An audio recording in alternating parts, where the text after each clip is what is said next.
Okay, we're in session to consider proposed findings on the application for amendment of the zoning ordinance from C2 to R-1.5 for Andrea Steffensen of Sunrise Peak Development LLC located on the south side of US Highway 26 and north of Wheelhaus Drive and 49th North Idaho Falls. So those present are all three commissioners. Michelle Hagan and Austin Black of Planning and Zoning. So why don't you go through what you're proposing and then we'll up for questions or discussions. This is a public meeting, but not a hearing, so we don't take any additional testimony. All right, Michelle Hagan, Assistant Planner. I'll go through the highlight some points, and then there are copies available after we're done. This matter comes before the Bonneville County Commissioners as a request to amend the zoning ordinance on parcels of land from general commercial C2 to residential R-1.5.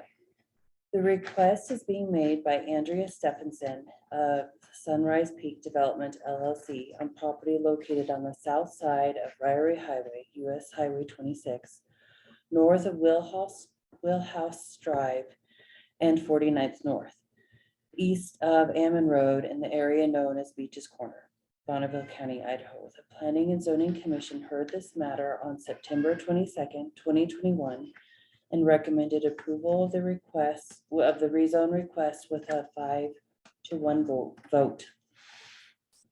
A subsequent hearing was held by the Bonneville County Commissioners on October 21st, 2021. After having reviewed the testimony, the zoning ordinance and the comprehensive plan and the reference information submitted, the commissioners make the following findings. One, that the parcel as shown as C2 on the county zoning map. The property is adjacent to C2, A1, RP, and R3. 2, the county's comprehensive plan identifies the parcel as mixed use land use, and the property is adjacent to commercial land use and mixed use land use designations. The request is for approximately 32.48 acre portion of a 34 acre parcel. Then skipping to 6, the parcels have been used for agricultural purposes for a long period of time. 7, the property has been designated for commercial zoning on the zoning map since 2005. 9, that the owner has proposed uses which require that the tract be zoned to R-1.5 to be developed. It is proposed that the property be developed with single-family dwelling units. 10, the property is not currently serviced by central sewer or central water. Findings. The purpose of the county comprehensive plan is to provide a long-range growth plan that is intended to identify and direct future growth in an orderly, convenient, logical, and systematic pattern. The land use compatibility planning goal specifically states that we are to ensure that neighboring land uses are reasonably compatible. We must arrange the uses which are made of land so that they are orderly, convenient, and suitably related to each other and to their natural setting, fulfill the requirements of the people served, and are adequately supported by public facilities. B, the comprehensive plan states that area for commercial uses needs to be preserved by limiting residential, industrial, and other incompatible uses within and adjacent to them. The plan further states that it shall allow for small commercial centers in residential settings that are within walking distance of patrons and should be designed to have minimum impact on the surrounding uses. The opinion of the county commissioners is that there is sufficient property zoned for residential uses in this area.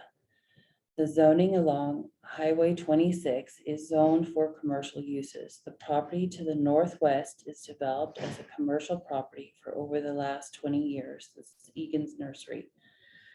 And the property to the south is commercially zoned with an established commercial use.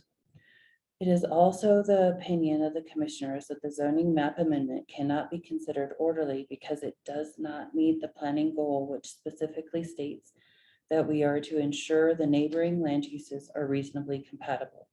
We must arrange the uses of land so that they are orderly, convenient, and suitable, related to each other and to their natural setting. I'm skipping to F. The mixed-use land use designation does allow for commercial and/or residential zones.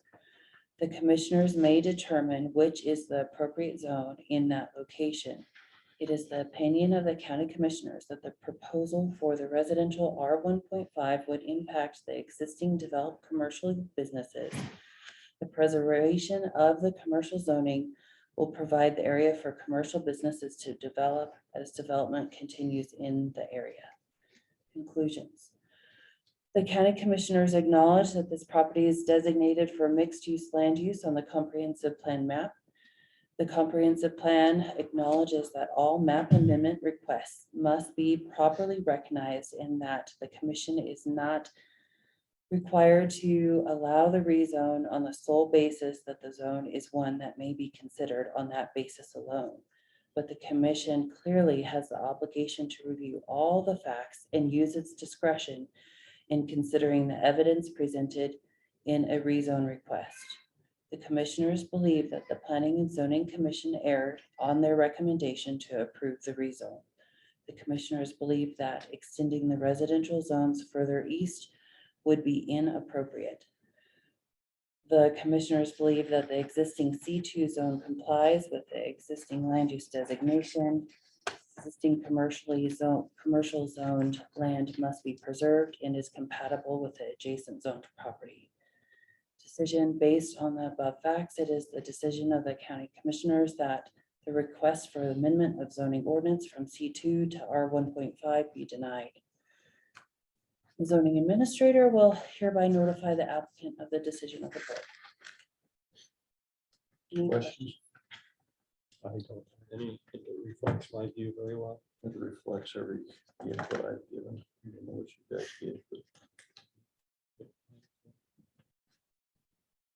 I think it's well written.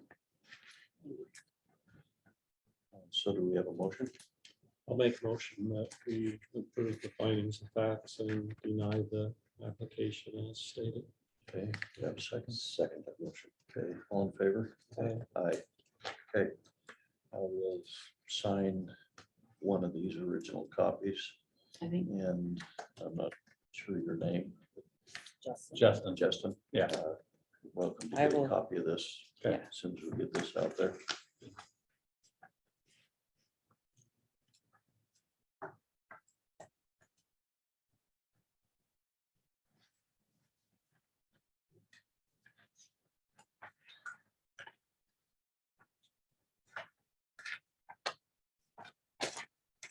Bigger table. Yeah, softer surface.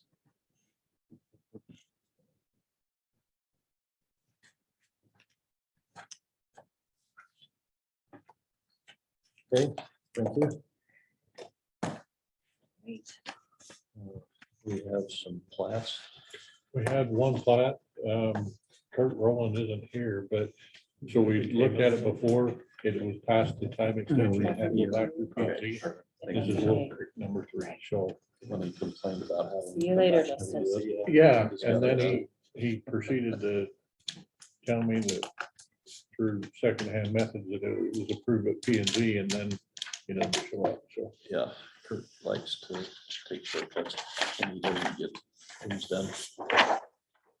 How we got it taken care of. Yeah. He was happy about that.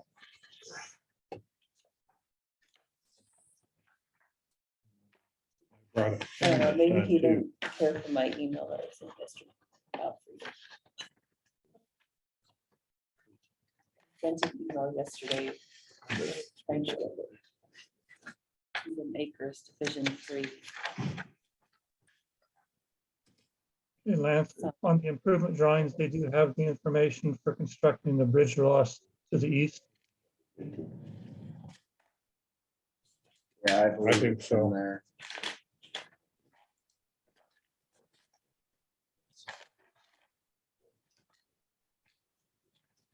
I think you looked at that last time, right? They did at the same time. I believe I Yeah. did. There's a And kind of a half bridge there. Okay. Devil's in the detail. Yeah. We'll take these back and let Chris know that he can. So he can bring them back down here and record it.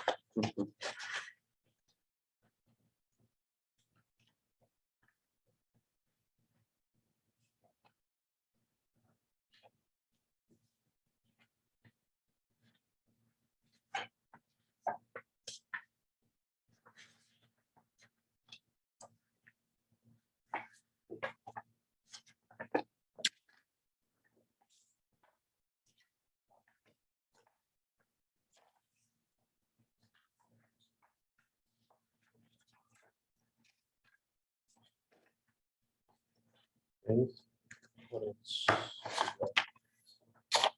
Let me sign this real quick. nope. On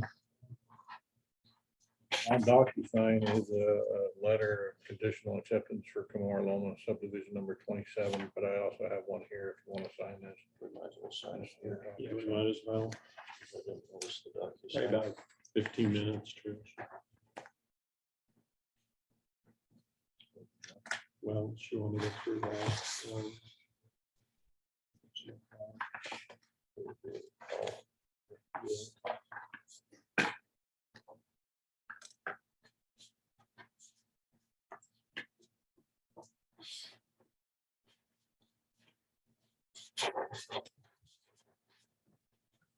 I think with the weather that we've had, we are ready to close the roads. And I just wanted to have that in the meeting minutes that you agreed that we can do our normal winter closures.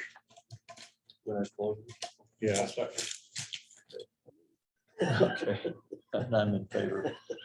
So, okay. Have you already worked out stuff with the weed department? We haven't seen anything that, well, this is on plowing and stuff. Cause I haven't seen them have plows on yet They plowed one time for us. today. Yeah. that Okay. last next one. Okay, So they must have one on. it's not gonna stop. okay. Until tomorrow. For tonight or tomorrow. How'd you do up in Bone areas? Snow, Snow, wind? blow, yeah, it was blowing pretty hard up there. So I'm not sure that they're gonna be able to run this morning up to the Peterson landfill. They'll probably end up going to Jefferson County this morning, and hopefully this afternoon they can run out there. Wind hasn't died down. I don't think up there it has. Still pretty windy out. Yeah. Too, and I walked over. But Well, we didn't say anything about wind. Just So snow. just no, okay, in regards to plowing, I don't know if you saw, but we put, she gave on the agenda next for week next week, yeah, I did. to talk about that, make a decision. Okay. I have talked with Keller. I did get a proposal back. I am talking with JUB Monday morning. And hopefully by next Wednesday, I'll have both of the things in there. Contract with Keller kind of wanted to be a set amount. And then it would just be time and materials to get to that. But their rates are for the surveyor, it's $170 an hour. For clerical, it's $95 an hour. And what are we, how does that compare with what we got? More. Right now, we don't necessarily have it per hour. But It's per plat. it's per plat and per lot. And so I went through and tried to jockey some stuff together, and the existing, we're doing the existing stuff at about $20 a lot plus a basic flat rate. I could get close to it with $30 a lot for Keller and what that would be. And so it's not it is It's not as probably bad more as than I thought. 5%, Yeah. but it's, yeah, I'll try to See what talk with the JUB numbers. says. Yeah, And they could do it timely. that's the goal. Yeah, for both of them. Just part of inflation, right? Sure. Yeah. The supply chain. Yeah, problem. that's right. Can't get enough microchips, so. we gotta Yeah. increase the Well, That that's is a all- problem. That's all related to COVID. That is a problem. Listen, the Jets doesn't talk here. Whatever. Okay. That's all I had on the agenda. So, Okay, we've got Trish here to give an example of which will be in a few minutes. You can put it on computer if you need Yeah, to. what they're doing with the weeds for this tracking thing, to give you a demonstration of how it would work. But Doyle Beck came in on a request to take a piece of land he has as a security for the bond, for the bond. he hasn't even agreed to sign the development agreement yet. Well, that's what he's waiting for. The concern that was raised with legal counsel was the policy decision, but it's currently not covered in the ordinance. Right. And so we would have to look at an ordinance change if we were willing to do that. The history of that, you weren't around, was subdivisions during the crash, 2008, that were secured from lots. Mhm. We had a hard time having enough security. Panorama Hills was one of them. And there were some others, and that's why we developed the ordinance the way it was. What are your thoughts on using, you'd have to change the ordinance, which I don't know if we could do in time to meet what he wants, because he's wanting to get some conditional building permits with the idea that, well, with the understanding that you can't get a final CO until the improvement drawings are in. That's the reason for the bond. Well, the improvement drawings are ready to be signed. It's not the improvement drawings I'm worried about. I'm worried about the actual construction and having him try to build stuff when there's still less than pit run on the roads. I mean, when he talked to me in my office, he essentially wanted a bond for pit run and 3/4 and asphalt and basically everything. It's like, I don't think that's the appropriate way to build a subdivision. I think we need to have those roads so that the concrete trucks for the houses can drive in and drive back out. For our ordinance, and we've done this to accommodate weather and things like that. We Right. have allowed bonding. We've so allowed that they bonding, can get going yeah, with the idea that they have to finish it, or if we have to finish it, we collect on the bond. And go in and finish it. We did that up at Panorama Hills. so that has been the case. And we have either done the surety bond or we've done cash bond. And those surety bonds are probably problematic to try to get. The cash, if we have it in the bank, it's a lot easier to do. If we're trying to deal with property, I don't know the legal ways to actually use that as a way to actually fund an improvement if he doesn't What do he it. suggested is secure deed of trust, which means we basically own it and sign it back once he finishes. I've never dealt with that before, so it doesn't make me comfortable. That's just me. The other question I got is, he raised the issue that we require the signature of the development agreement along with the plat before we sign the plat. And we're one of the only ones that do that. I don't think Idaho Falls requires that. Yeah, they do, I What, believe so. is it part of the ordinance or? Well, that's what's- just the process we have when we do the development agreement and the plat at the same time, because Right, after the right. plat is Question recorded, is, they can sell lots. How do we tie that to a written rule so that I I don't can know. say this is, I think the it's way more we've always policy. done it doesn't I think it's sound more really good policy. in court to me. I think it's more policy that Policy. we've done, but I We don't have more there. Policy or practice? practice. I don't know that there's a written policy. I think we probably ought to look at a written policy on that. So that we, Something to point to and say, that's why, This is why we do it this way. otherwise because it the other, appears to be arbitrary, even if Yeah. it's consistently applied, it appears. as far as what we take as collateral, I think that'd be a decision whether, because it's worked real well for the last 10 years. No more first floor Maybe children. we haven't had problems with people, developers not finishing the sale division.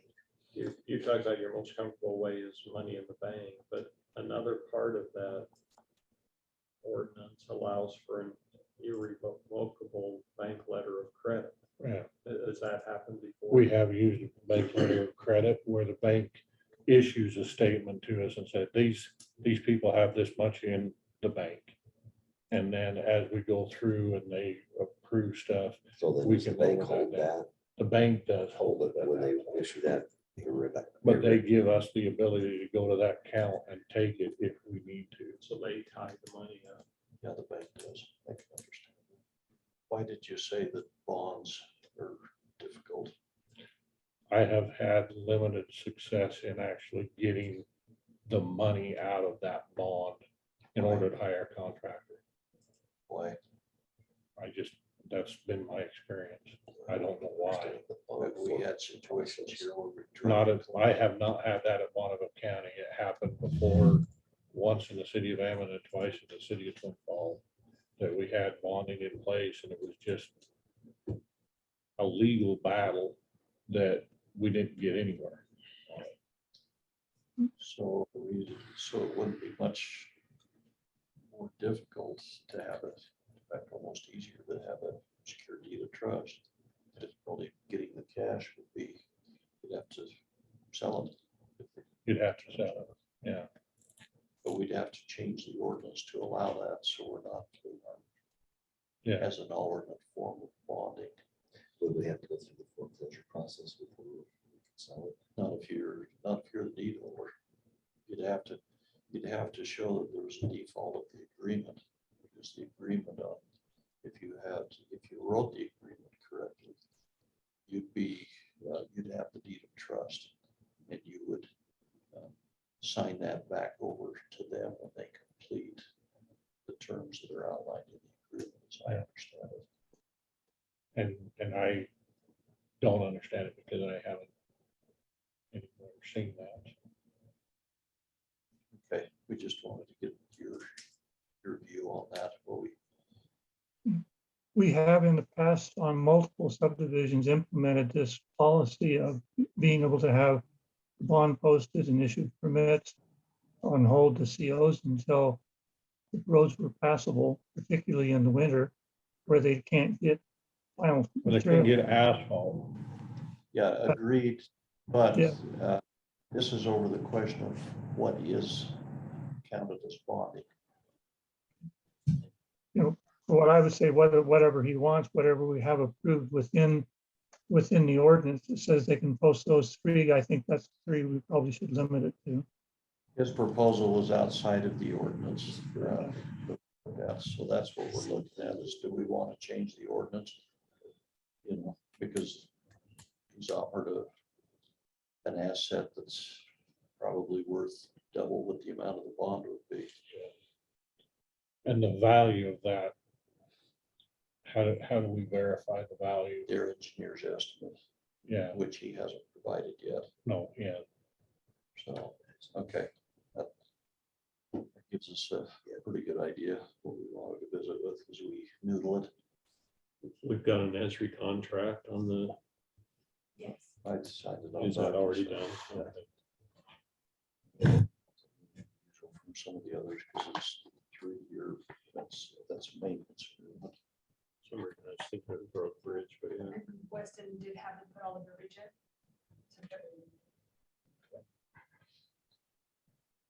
So Do you want to show him what we've set up with weeds.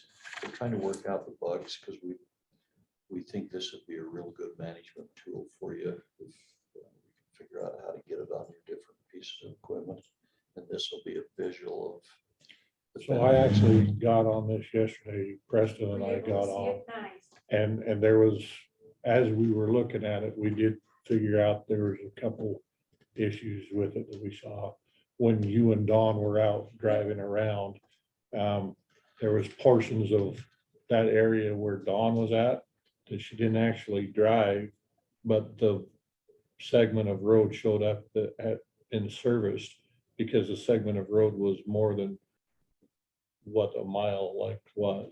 And so knowing we were watching where you were going and she Yeah. turned on a road that was running east-west instead of north-south, but the north-south road said had been serviced And that might further be, south from where she was at. right, and that might be part of where it was sinking into. Because I noticed when I came back, a lot of the roads that I hit, by the time I got back, it synced up and loaded. Because there were some of those out of service areas too. Yeah. But we do have a meeting set where we can go through some of the quirks and issues like this too. Yeah. To talk about some. The But- biggest quirk of it that I saw was as things were going live, if you clicked on any one of the vehicles out on the side, it zoomed to that and it wouldn't let you zoom in or out every time it updated every 20 seconds. It zoomed right back to where that vehicle was. Because they're selected, and that would be different if it had the live Verizon ABL. These were running off of only tablets. Yeah. And so okay. that's meant to function with the ABL, not so much with the, because the tablets that we have are not live Verizon fed. So we actually have a Wi-Fi in the car running them to Okay. get that live feed. Or I'm using my cell phone when I went out and ran. But I thought it was very interesting that they ran it by, has it been covered in the last 10 minutes, between 10 minutes and 30 minutes? Yeah, So you could color code those differently. The other, so this is the public fed one showing how much was, what you would want to give out to a public or to any other stakeholders. mhm. This one is the internal one. So you can actually see how fast any one of them drove. You can see, so it was kind of neat when I was showing the commissioners, Preston's had loaded back in. And so then we were able to look at where he went. And you could actually see individual routes, how fast they were at that route, what was going on. If you zoom in far enough, you Yep. can, yeah. Yep. And so over here, you're gonna see more hits where some of these routes have been ran twice. And you can also see where, for example, I went through a drive-through just so that way you could see, did it track me going through a drive-through? And so it did track all that, and you could see how much time was spent there if you wanted it to look that way and show that transit. But it doesn't show on this map, it only shows what was covered. Mhm. But in your management, it did actually show how much time might have been spent warming up the car and moving or anything this way. You can also track it by each of the drivers and how much they've covered mile-wise for each of the drivers. It did not do anything, so Preston had put in some information where he's putting out material and it Yes, did not and it do didn't that. load in. And that one was a hitch because this was meant to go from a different feed, and so it wasn't loading it correctly, and we were working on that glitch to see why it's not loading up. But this one was also interesting. I don't know if you went into this one, but this would be more specific for each of your vehicles to see where they hit, what you have out in service, and how you could add a driver instead of a vehicle too. So if you wanted to track by drivers versus the vehicles, you could do the same thing. So on, we didn't get too much into this one. So if you click on like Trish in this one, does it highlight just the areas where you were at? It's supposed to, the map is not tying in, and so that's where we're trying to figure out where that Okay. work came in. But this is supposed to be able, if I'm live, it will zoom you into where I'm at live and load it in as well. And then you could go in and see how much material I might have reported used, how much information had come in from here for that vehicle. And then also, so if somebody forgot to add how much material they might have used, you could go in here to that specific user and said, well, they ran multiple loads. They did 3 loads that day and hit submit. And then that would feed in that information as well. So if they're reporting how much they've used, you're talking about having a computer in each truck. It would be something coming back from CityWorks if we're gonna run loads, if you don't have a sensor on the spread. We don't have a sensor Yeah. on the truck. It would be a manual input. I Yeah, think. well, and we could, it would be an API feed from whatever you put into City Works, then that information that gets put for that route, we can have an API to the route ID here. Would be difficult, but the sensor would be pretty valuable information. If the sensor, if you could pull it from City Works. And that's, if my guys can actually use City Works, right? all Well, the time. I know Preston. specifically When has your one guys on can it. actually Yeah. use City Works. The nice part about it is Preston doesn't just put that, all that stuff into City Works, so at least there would be, it may not be live or Yeah. connected, but. So we can kind of see what it looks like. And then I'm gonna send you, we were hoping to do Thursday, if you were available, and walk through what it looks like, some of the quirks you might have seen, the quirks we've seen with it. and talk with all that. Somebody else. Depends on what time every day, but I'll send over, you can just send me what times you're available and we'll make it fit for you. I think it's got some real good potential. for getting books worked out. Hey Trish, can you select like just a particular driver and see the route? Now, unfortunately, with it being a tablet, it's going to where the truck is at currently. So because she's back at the office, it's turned off. No, I mean like, so if I wanted just to see a route that I drove for the day, could I select, me? We couldn't and see the figure out route how for to the do whole that. day? You're supposed to, that one there, we're still working out the quirks of how to get it to work this way because we set up the velocity to work with ABL and we switched it to tablets. So we're trying to figure out how to get that fixed so that you could, but that is part of the program is you should be able to pick and see where they've actually covered and what specific routes they covered. We should have a pretty good test when they start plowing snow. huh? Right, that's- Got that. That's the hope, is if we actually chose to go this route, we would have the bugs worked out enough that it would be functional. Well, this is just the first pilot with this software. We're set up to do a second pilot in January where we could put the AVLs in. Otherwise, you'd still use a tablet on the second round. You can actually select any chunk of this route and be able to see when it was covered. Is the idea with this that eventually for like plowing and stuff, they'll be able to be public facing so people can go on and see which roads have been plowed and maintained for the day? That's the hope. Well, now, well, I think we need to be a little more probably realistic in what the expectations are. We can show where the snow plow went. We can't really tell you if the plow was whether up it's or clear. down. Yeah, We have to if work it out cleared some snow or sense. not. Yeah, so that's all we can show you is, yeah, the snow plow came by. I think that Salt Lake County had implemented this. I'll go look at their website, see if I can find how they had it public facing. So I looked at it a few times when I was down there.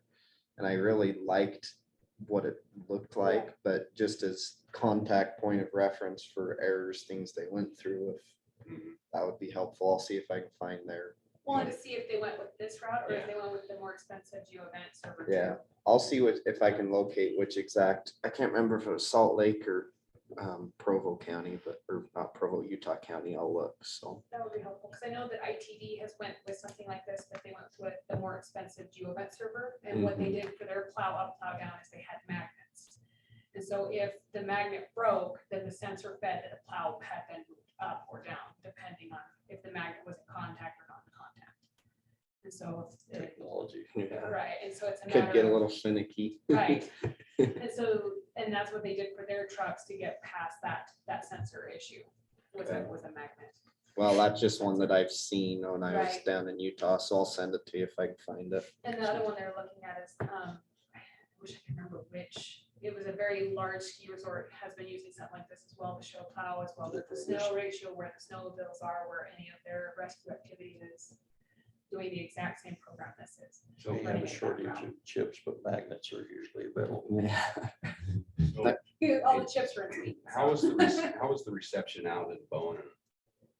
I was good. So it went, It's- I don't know. on So the Preston Preston side. come back and talk to me about it, and he saw it jumping in and out, but supposedly it would, when it got back in service, it would fill in those spots in The between. areas. So I know that. But when I there was a lot of misses. Yeah.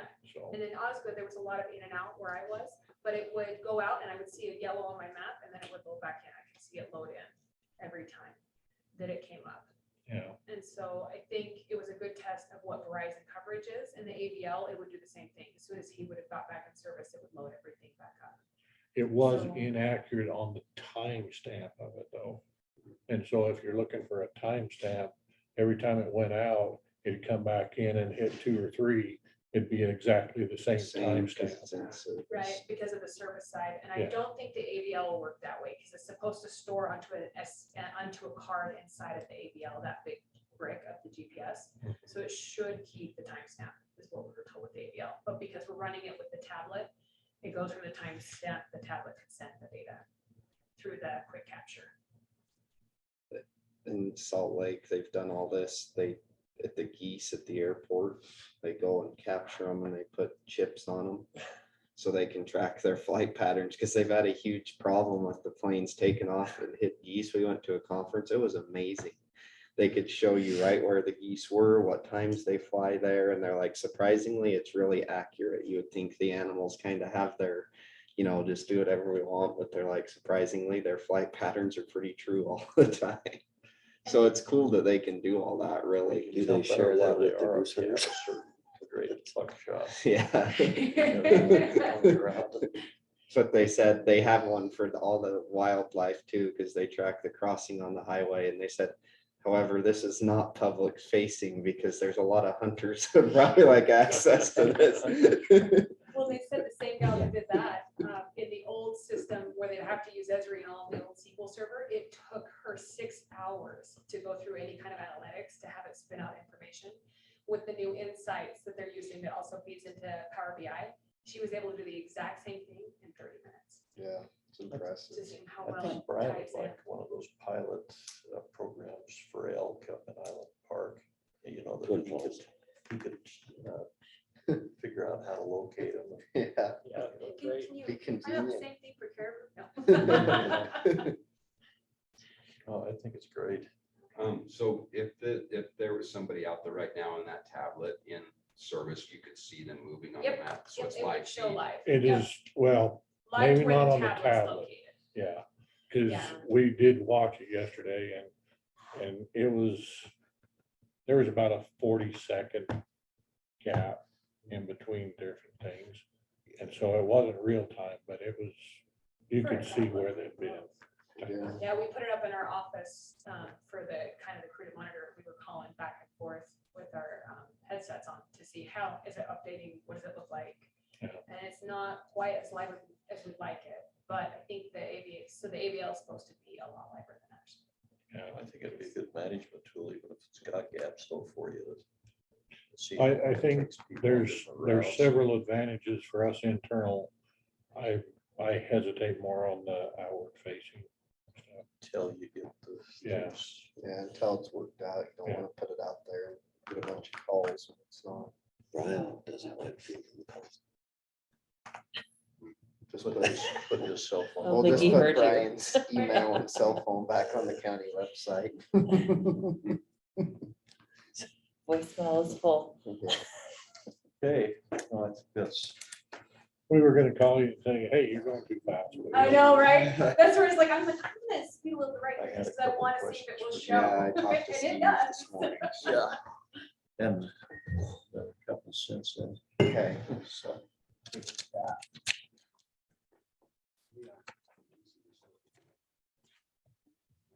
So we